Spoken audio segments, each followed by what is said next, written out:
Aku tak pernah berpikir bahwa tumpukan sampah di pinggir rel kereta api akan menjadi tempat pertemuanku dengan takdir, atau setidaknya dengan misteri besar yang mengubah hidupku. Namaku Rizky, 27 tahun.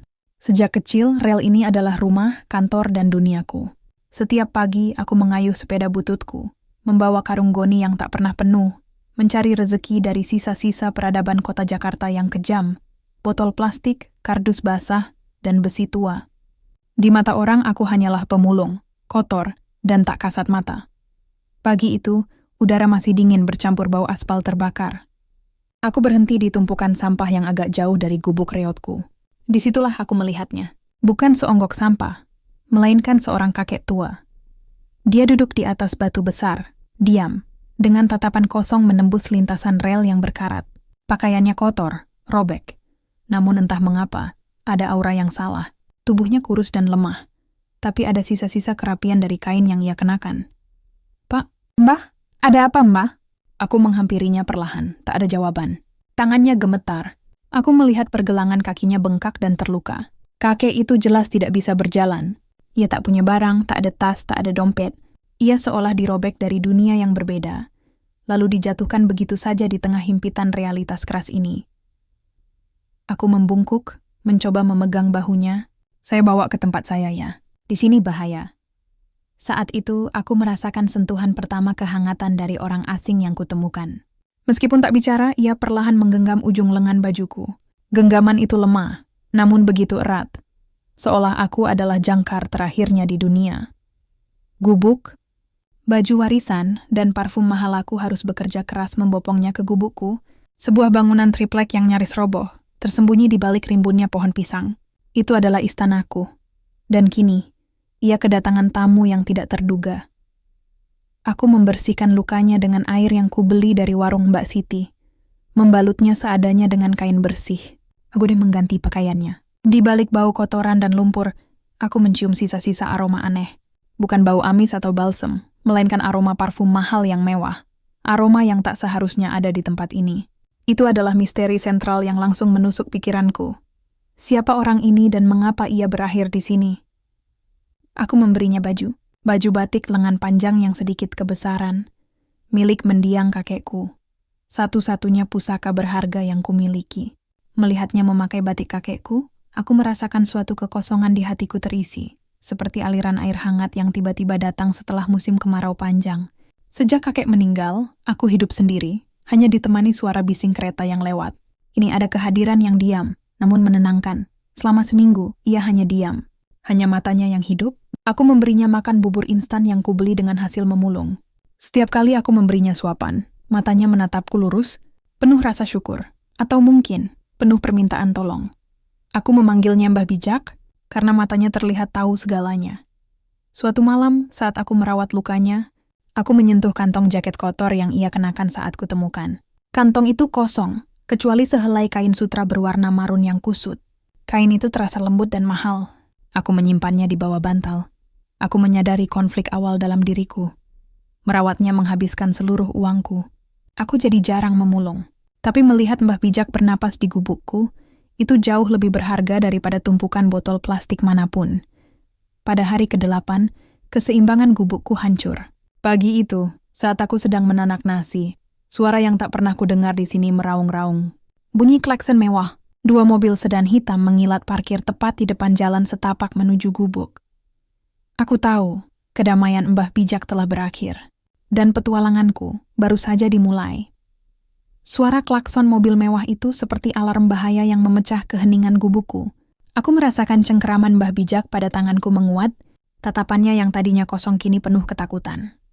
2 mobil sedan hitam mengilat, seolah dicabut dari halaman majalah mahal, berhenti di depan jalan setapak.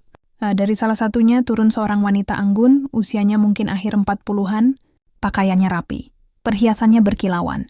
Dia jelas bukan milik duniaku.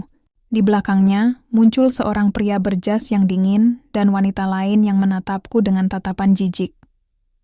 Wanita anggun itu, yang kemudian ku ketahui bernama Ayu Dirgantara, langsung menghampiri Mbah Bijak. Air mata membasahi pipinya. "Ayah, ya Tuhan, ayah," isaknya. Saat itulah misteri sentral dalam bab ini terpecahkan. Mbah Bijak adalah Bapak Wisnu Dirgantara, seorang konglomerat pemilik Dirgantara Group. Aku si pemulung, ternyata telah merawat seorang raja yang tersesat. Ayu berterima kasih padaku dengan tulus. Matanya menunjukkan kehangatan yang sama seperti tatapan Mbah Bijak. Ia menawarkan uang, namun aku menggeleng. Saya merawatnya ikhlas, Bu. Saat mereka mencoba membawa BP Wisnu kembali, sang kakek menolak.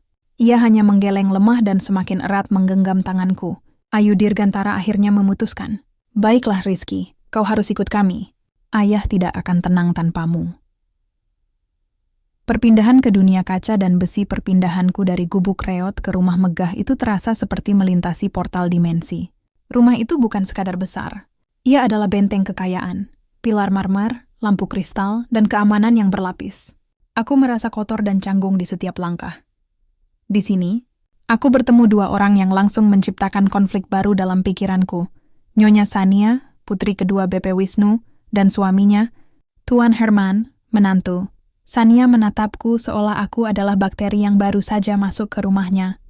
Kau pastikan pemulung itu sudah dibersihkan dengan benar, kan? Bisiknya sinis kepada pelayan. Tuan Herman lebih halus, tapi sorot matanya tajam dan penuh perhitungan.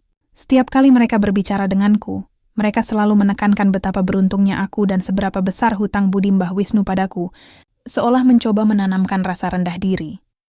Aku ditugaskan di kamar sebelah BP Wisnu, berperan sebagai perawat pendamping khusus. Malam-malam pertama di rumah itu, aku tak bisa tidur. Aku bukan takut pada hantu, aku takut pada aura yang melayang-layang di antara Sania dan Herman. Mereka sering berbisik-bisik, dan tatapan curiga mereka selalu terarah padaku dan BP Wisnu. Jejak yang disembunyikan beberapa hari berlalu. Tema kesenjangan sosial ini menekan batinku. Di sini, aku merasa terasing, terpisah dari Mbah Bijak yang kini menjadi BP Wisnu Dirgantara. Aku bukan lagi jangkar, aku hanyalah pelengkap. Suatu sore, aku masuk ke gudang belakang yang gelap, mencari kotak P3K. Aku terkejut melihat sebuah benda di tumpukan kain usang. Sebuah tongkat kayu ukiran. Tongkat itu berat, kokoh, dengan ukiran kepala naga. Aku ingat BP Wisnu tidak memilikinya saat kutemukan, dan ia pasti membutuhkannya. Aku membawanya kembali. Saat aku menunjukkan tongkat itu kepada BP Wisnu, tatapannya, yang selama ini hanya menunjukkan ketenangan dan syukur, tiba-tiba dipenuhi dengan kegelisahan ekstrem. Ia mencengkeram erat seprai, matanya bergetar. Malam itu, saat Herman dan Sania datang menjenguk, aku meletakkan tongkat itu di samping BP Wisnu. Reaksi mereka dingin, terlalu cepat diabaikan. Namun, saat mereka berbalik meninggalkan kamar, aku melihat sekilas Sania dan Herman bertukar pandang yang penuh ketakutan. Tuan Herman berbisik pelan ke Sania saat mereka di ambang pintu. Kenapa tongkat itu ada di sini? Aku sudah memastikan bisikan itu samar tapi menusuk. Aku tahu, penemuan tongkat itu bukan kebetulan. Ini bukan hanya masalah orang hilang. Ini adalah masalah seseorang yang sengaja disingkirkan. Misi merawat telah berubah menjadi misi mencari kebenaran. Aku harus tahu apa yang disembunyikan di rumah kaca dan besi ini. Setelah mendengar bisikan Tuan Herman, aku tahu aku sendirian, namun tidak berdiam diri. Aku si pemulung yang hanya dianggap debu, kini harus bermain detektif di sarang konglomerat. Konflik dalam diriku semakin memanas. Ini bukan lagi tentang merawat. Ini tentang melindungi Mbah Wisnu dari anak kandungnya sendiri. Mbah Wisnu, yang kini tidur di kamar mewah, adalah fokus pengawasanku. Setiap kali Herman atau Sania masuk, matanya akan memancarkan ketakutan yang samar, namun cepat-cepat ia sembunyikan. Di sisi lain, saat kami berdua saja, BP Wisnu tampak tenang. Suatu pagi, saat aku menyuapinya bubur, ia menyentuh tanganku dan menunjuk ke arah jam dinding kuno dengan ukiran yang rumit. Itu adalah isyarat pertama yang jelas. Awalnya aku bingung, lalu aku ingat misteri yang kusadari. BP Wisnu tidak sepenuhnya lumpuh atau bisu. Ia mengalami syok berat dan memilih diam, mengamati. Ia sedang memberiku kode. Aku mulai memerhatikan jam itu lebih sering. Solidaritas di dapur beberapa hari kemudian, saat aku mengambil air di dapur, aku bertemu Lina. Ia adalah pelayan muda. Usianya mungkin sebaya denganku, dengan sorot mata yang waspada dan sedikit takut. Aku tahu Lina juga mengawasiku. Mas Rizky, bisiknya, mencuci piring dengan gerakan cepat. Tolong hati-hati. Nyonya Sania dan Tuan Herman tidak suka ada orang luar di sini, apalagi yang dekat dengan Bapak Wisnu. Aku menatapnya lurus. Aku tahu mereka tidak suka. Tapi ada yang tidak beres, Lina. Mereka menyembunyikan sesuatu. Aku menemukan tongkatnya di gudang. Ekspresi Lina berubah dari waspada menjadi ngeri. Ia menarikku ke sudut dapur yang minim penerangan. Disinilah aliansi rahasia kami terbentuk. Aliansi di antara dua kaum terpinggirkan yang bekerja di bawah satu atap mewah. Tema solidaritas di bawah tanah. Lina menceritakan detail yang tidak kumiliki. Sebelum Bapak hilang, Tuan Herman sering mengunci diri dengan Bapak Wisnu. Selalu ada keributan. Tuan Herman memaksa Bapak Wisnu menandatangani sesuatu. Bapak selalu menolak. Lina bahkan sempat melihat Tuan Herman berbicara di telepon dengan nada mengancam sehari sebelum BP. Wisnu ditemukan hilang. Dia bilang, jika dia tidak menurut, buang saja. Di tempat yang aman, dekat rel yang tidak ada yang melihat. Jantungku berdebar kencang. Itu bukan kehilangan atau tersesat. Itu adalah pembuangan yang disengaja. Petunjuk di saku jas dengan informasi dari Lina. Aku memiliki arah. Kami memutuskan untuk mencari petunjuk fisik yang menghubungkan Herman dengan lokasi penemuanku. Kami tahu kamar kerja Herman adalah tempat terlarang, namun kami harus mengambil risiko. Kami memanfaatkan waktu makan malam ketika semua pelayan sibuk dan Herman Sania sedang bersama Ayu. Lina bertugas mengalihkan perhatian pengawas keamanan di lorong. Aku menyelinap masuk. Kamar kerja Herman penuh dengan dokumen perusahaan, sertifikat saham, dan peta-peta real estate. Aku mencari-cari di laci dan saku jas Herman yang tergantung. Di saku jas, aku menemukan selembar kertas lusuh, seolah dicabut tergesa-gesa. Kwitansi sewa mobil harian dari sebuah agen di Jakarta Selatan. Dan yang paling penting, di bagian belakang kwitansi itu, Lina menemukan tulisan tangan Herman dengan pensil. Rel mati, aman selesai. Kwitansi sewa mobil ini tanggalnya sama persis dengan hari hilangnya BP Wisnu. Plot twist yang telah kami duga kini memiliki bukti. Aku tidak hanya merawat orang sakit. Aku telah menyelamatkan seseorang dari skenario pembunuhan yang direncanakan oleh darah dagingnya sendiri. Kami harus bergerak cepat. Herman dan Sania pasti akan segera menyadari hilangnya bukti ini. Atau, yang lebih buruk, mereka akan melihat kode-kode senyap BP Wisnu kepadaku. Kami perlu bukti yang lebih kuat, bukti suara atau video, untuk melawan kekuasaan mereka. Kita hanya punya waktu sebentar, Rizky. Bisik Lina saat kami kembali ke dapur. Kalau mereka tahu, mereka akan menyingkirkan kita berdua, sama seperti mereka menyingkirkan Bapak Wisnu. Aku mengangguk, melihat kembali ke arah lorong kamar Mbah Wisnu. Aku harus menemukan perekam itu, seandainya ada. Ini adalah taruhan nyawa. Setelah menemukan kwitansi sewa mobil dan catatan Herman, aku dan Lina tahu bahwa kami memegang potongan teka-teki, tapi kami masih membutuhkan bom waktu, sesuatu yang akan menghancurkan Tuan Herman dan Nyonya Sania di mata hukum dan Ayu Dirgantara. Malam itu aku gelisah. Aku duduk di samping BP dan Wisnu, merenungkan isyarat jam yang ia tunjukkan. Ukiran jam kuno itu, aku ingat, memiliki ukiran logo Dirgantara Group yang kecil di bagian bawah. Kenapa jam ini? Lina tiba-tiba masuk. Wajahnya pucat. Mas Rizky, Tuan Herman baru saja berbicara dengan kepala pelayan. Dia mencari-cari sesuatu di kamar kerjanya. Kita kehabisan waktu. Kami tahu Herman pasti telah menyadari hilangnya kwitansi atau catatannya. Kami harus bertindak sebelum ia menyadari siapa yang mengambilnya. Kami kembali ke kamar kerja Herman, mengandalkan jam makan malam sebagai window of opportunity. Kami tahu mencari dokumen di antara tumpukan kertas itu mustahil. Fokus kami adalah perangkat elektronik yang mungkin tersembunyi. Aku teringat akan ucapan Lina tentang Herman yang memaksa BP Wisnu menandatangani dokumen. Apakah dia merekam paksaan itu untuk berjaga-jaga? Kotak hitam di ruang kerja aku mulai mencari tempat-tempat yang hanya akan diketahui oleh Herman.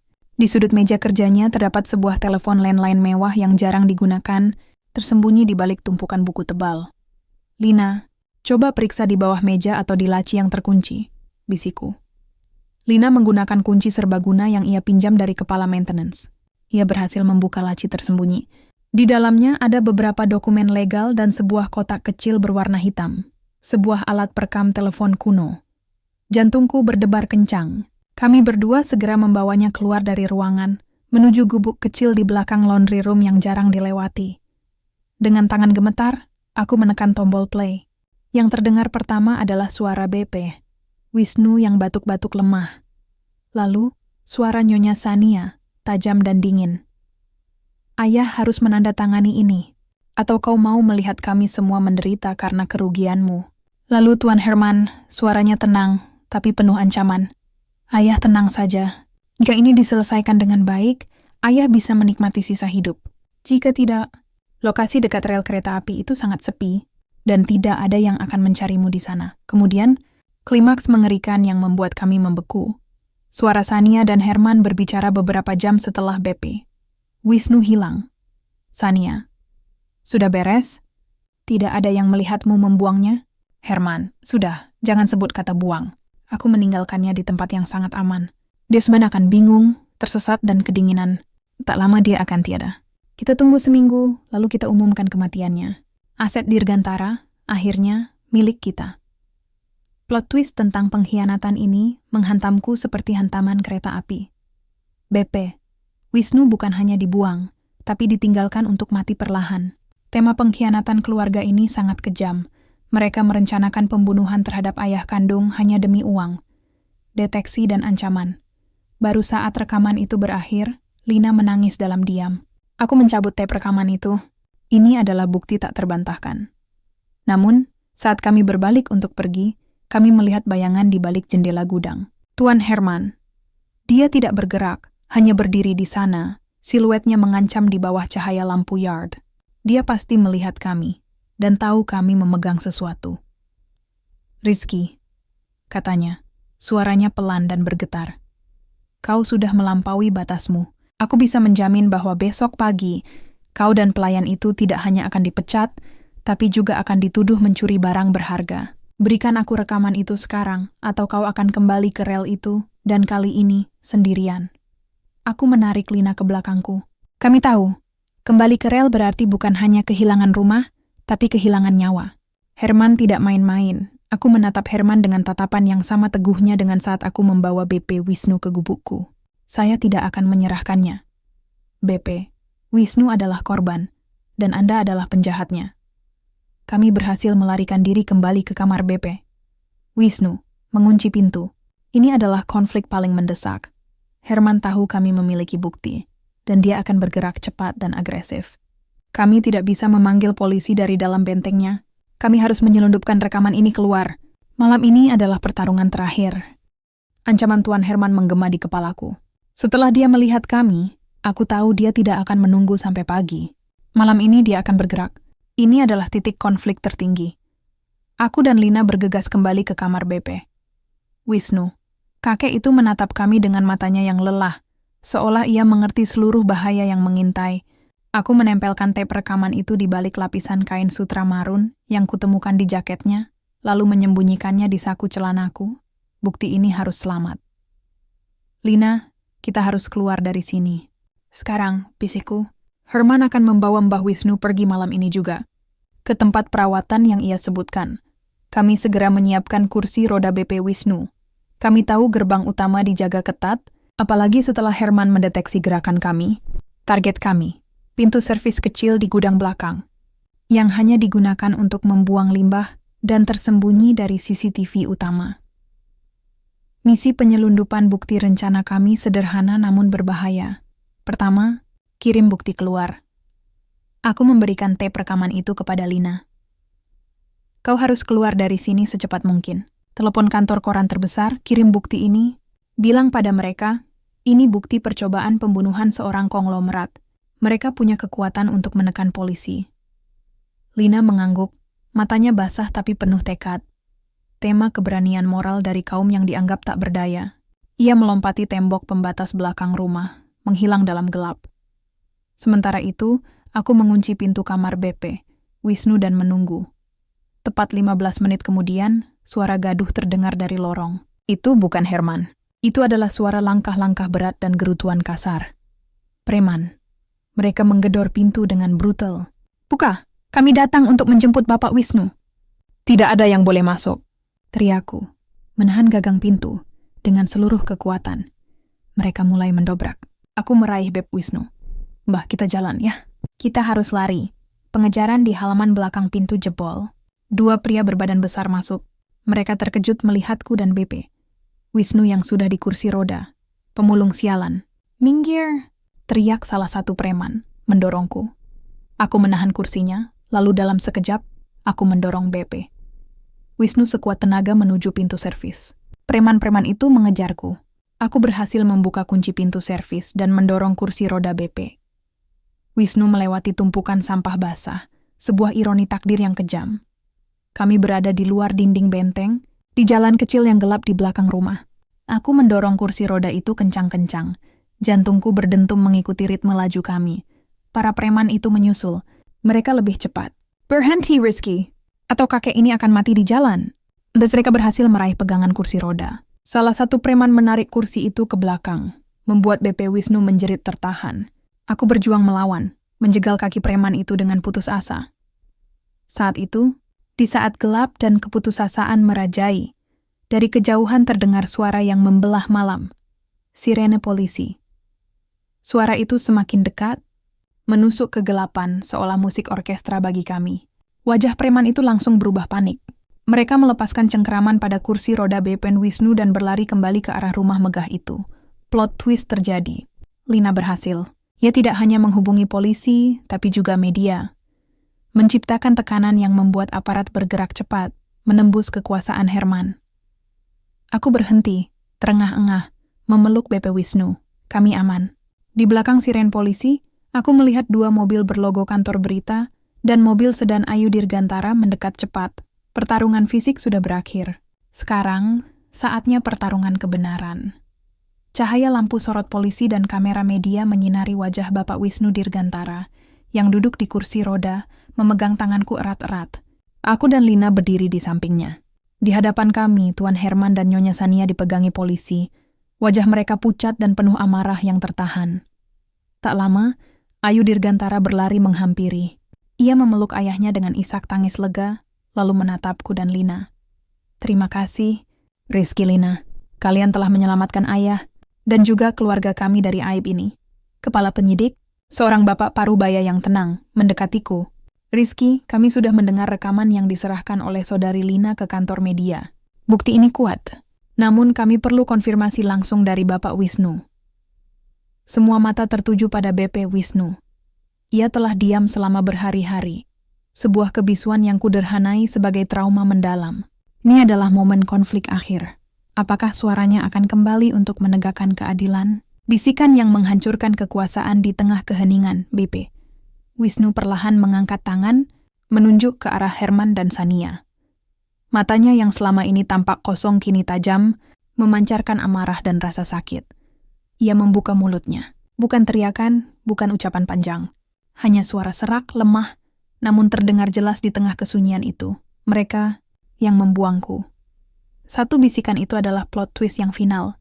Pengakuan langsung yang membuktikan bahwa ia tidak pikun atau tak sadarkan diri sepenuhnya. Ia sadar dan menyimpan kebenaran itu hingga saatnya tiba. Wajah Sania langsung berubah horor. Ayah bohong. Dia tidak waras. Pemlong nih yang memanipulasi. Cukup, potong kepala penyidik. Kami memiliki bukti rekaman pengakuan kalian yang sudah diverifikasi, Nyonya. Dan kami memiliki saksi. Polisi segera membawa Herman dan Sania menjauh. Mereka melawan, berteriak tentang ketidakadilan dan aset yang mereka klaim, tetapi suara mereka meredup seiring mobil polisi bergerak. Kemenangan hati dan pengakuan keesokan harinya, setelah badai berita mereda, aku dan Lina dipanggil ke ruangan BP Wisnu. Ayu dan BP. Wisnu duduk di sana, terlihat damai. Rizky, Lina, kata BP Wisnu, suaranya kini lebih kuat. Saya berutang nyawa dan keadilan pada kalian. Kalian mengajarkan saya bahwa ketulusan dan integritas tidak diukur dari harta, tetapi dari hati. Kalian adalah pahlawan sejati. Ayu menjelaskan rencana ayahnya. Perusahaan akan mengalami restrukturisasi besar. Ia menatap kami berdua, lalu berkata dengan nada resmi namun penuh kehangatan. Mulai hari ini, kalian bukan lagi pemulung dan pelayan. Rizky, ayah memintamu menjadi manajer operasional Yayasan Sosial Dirgantara Group. Kau mengurus orang-orang yang terpinggirkan, sama seperti ayahmu diurus olehmu. Dan Lina, kau akan diangkat menjadi kepala pelayan keluarga dan diurus agar melanjutkan pendidikanmu. Aku terdiam. Manajer operasional, gaji yang layak, kesempatan untuk membantu orang lain.